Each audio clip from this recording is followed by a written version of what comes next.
अस्सलाम वालेकुम dear students, मैं हूँ आपकी टीचर डॉक्टर अनम और आज हम पढ़ेंगे बेसिक स्ट्रक्चर ऑफ न्यूरॉन्स के बारे में। न्यूरॉन्स नर्वस सिस्टम का स्ट्रक्चरल और फंक्शनल यूनिट है। स्ट्रक्चरल का मतलब है कि नर्वस सिस्टम का जो स्ट्रक्चर है वो न्यूरॉन्स से मिलकर बना है और इसके साथ साथ नर्वस सिस्टम के अंदर जो सारे काम सर अंजाम दे रहा है वो भी न्यूरॉन है। न्यूरॉन ने क्या करना है? न्यूरॉन ने ट्रांसमिट करना है और प्रोसेस करना है इंफॉर्मेशन को इलेक्ट्रिकल और केमिकल सिग्नल्स की फॉर्म में। अब एक्चुअली में होता क्या है कि न्यूरॉन्स जो है वो सिग्नल्स को पकड़ता है, या तो वो इलेक्ट्रिकल सिग्नल्स हो सकते हैं या वो केमिकल सिग्नल्स हो सकते हैं। उसके बाद उनको प्रोसेस करता है, देखता है कि किस तरह के सिग्नल्स हैं, कहाँ जाने चाहिए, और उसके बाद उसके बेसिस के ऊपर उनको ट्रांसमिट करता है या उनको भेजता है आगे की तरफ। अगर आप देखें ह्यूमन ब्रेन के अंदर तो 86 बिलियन न्यूरॉन्स पाए जाते हैं। तो आप इस नंबर से अंदाज़ा लगा सकते हैं कि कितने ज़्यादा न्यूरॉन्स ब्रेन में पाए जाते हैं और इनकी अमाउंट से पता चलता है कि वो कितने ज़रूरी हैं ब्रेन के काम के लिए। ठीक, अब अगर आप स्ट्रक्चर को देखते हैं न्यूरॉन का, तो न्यूरॉन 3 हिस्सों पर मुश्तमिल है: सेल बॉडी या सोमा, एक्सॉन और डेंड्राइट्स। सेल बॉडी या सोमा जो है वो न्यूरॉन का मेन सेक्शन है या मेन पार्ट है। ठीक है, यहाँ डायग्राम में आप देखें तो ये वाला जो हिस्सा है इसको हम कहते हैं सेल बॉडी या सोमा। इसके अंदर न्यूक्लियस होता है और इसके साथ साथ दूसरे और ऑर्गेनेलीज भी प्रेजेंट होते हैं। अब इन तमाम का काम क्या है कि इन्होंने सेल का जो मेटाबॉलिज्म है और जो फंक्शन है वो सर अंजाम देना है।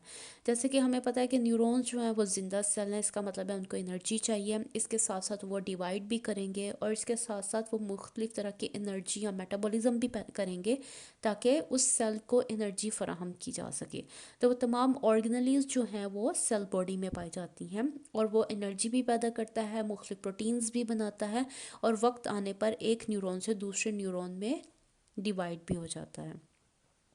इसके बाद हमारे पास दूसरा स्ट्रक्चर आ जाता है जिसको हम कहते हैं एक्सोन। एक्सोन क्या है जी? वो लंबा है, पतला है और बिल्कुल टेल की तरह या दुम की तरह का है। यहाँ से आप देखें ये सेल बॉडी और जो सेल बॉडी से स्ट्रक्चर निकलता है ये वाला, ये आप देख सकते हैं कि लंबा है, पतला है और बिल्कुल दुम की तरह है, तो इसको हम कहते हैं एक्सोन। ठीक, एक्सॉन क्या करता है कि वो सिग्नल्स को या इलेक्ट्रिक इम्पल्सिस को पकड़ता है सेल बॉडी से और उसके बाद उसको सेल बॉडी से दूर ले जाता है। और दूर लेकर जाता है कहाँ पर? या तो दूसरे न्यूरॉन्स में, या तो मसल्स में, या फिर ग्लैंड्स में, वहाँ जहाँ पर सिग्नल्स की ज़रूरत है। ठीक, अब बहुत से न्यूरॉन्स ऐसे होते हैं जिनके ऊपर फैटी लेयर होती है। ये जो येलो येलो पार्ट आपको नज़र आ रहा है ये क्या है? फैटी लेयर है। इस लेयर को हम कहते हैं माइलिन, और जब ये पूरी की पूरी आप देखते हैं तो आप इसको कहते हैं माइलिन शीट।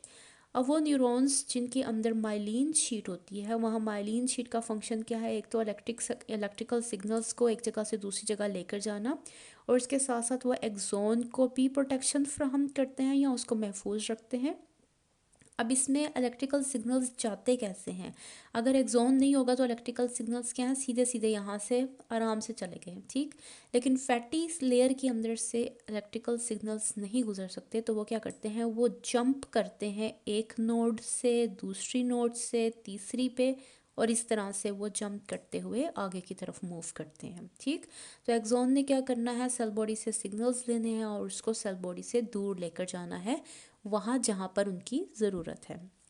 फिर आ जाता है हमारे पास तीसरा स्ट्रक्चर्स न्यूरॉन का जिसको हम कहते हैं डेंड्राइट्स। डेंड्राइट्स जो है वो ब्रांच की तरह के स्ट्रक्चर हैं जो कि सेल बॉडी से निकलते हैं। यहाँ पर आप देखें सेल बॉडी डिवाइड कर रही है इन ब्रांचेस के अंदर, और इन ब्रांचेस को हम कहते हैं डेंड्राइट्स। डेंड्राइट्स का काम यहाँ पर क्या है जी? कि वो एंटीना की तरह काम करता है। जैसे हम एंटीना यूज़ करते हैं, अब तो नहीं यूज़ किया जाता लेकिन पुराने ज़माने में एंटीना यूज़ किया जाता था। उनका फंक्शन क्या होता था कि वो सिग्नल्स को कैप्चर करते थे और उसके बाद उसको टीवी में ले जाते थे, और टीवी में या रेडियो में आप क्या करते हैं? उसको देखते हैं या तो सुनते हैं। ठीक, इसी तरह से एंटीना ने क्या करना है कि उन्होंने आने वाले सिग्नल्स को पकड़ना है। अब ये सिग्नल किसी भी फॉर्म में हो सकते हैं, इलेक्ट्रिकल फॉर्म में भी हो सकते हैं और केमिकल फॉर्म में भी हो सकते हैं। ठीक, ये सिग्नल्स एक्चुअली में क्या है? ये इंफॉर्मेशन है जो पास हो रही है। डेंड्राइट्स ने क्या किया? उस इंफॉर्मेशन को पकड़ा, उसके बाद उसको पकड़ के सेल बॉडी में भेज दिया। सेल बॉडी ने उसको प्रोसेस किया और प्रोसेस करने के बाद उसको एक्सोन में भेज दिया। तो इस तरह से डेंड्राइट्स जो हैं वो एंटीना की तरह काम करते हुए सिग्नल्स को रिसीव करते हैं। अब एक्चुअली में होता क्या है कि डेंड्राइट्स ने सिग्नल्स पकड़े, सेल बॉडी ने प्रोसेस किया और उसके बाद एक्सोन उनको लेकर जाएगा मसल्स में या दूसरे न्यूरॉन्स में या ग्लैंड्स में, जहाँ पर वो अपना फंक्शन जो है वो सरंजाम देंगे। तो ये था हमारा आज का lesson basic structure of neurons के ऊपर। अगर इससे रिलेटेड आपके पास कोई क्वेश्चन है या आप किसी और टॉपिक के ऊपर लेसन लेना चाहते हैं तो आप मुझे बताएं कमेंट सेक्शन में। मैं मिलती हूँ आपको अगली वीडियो में।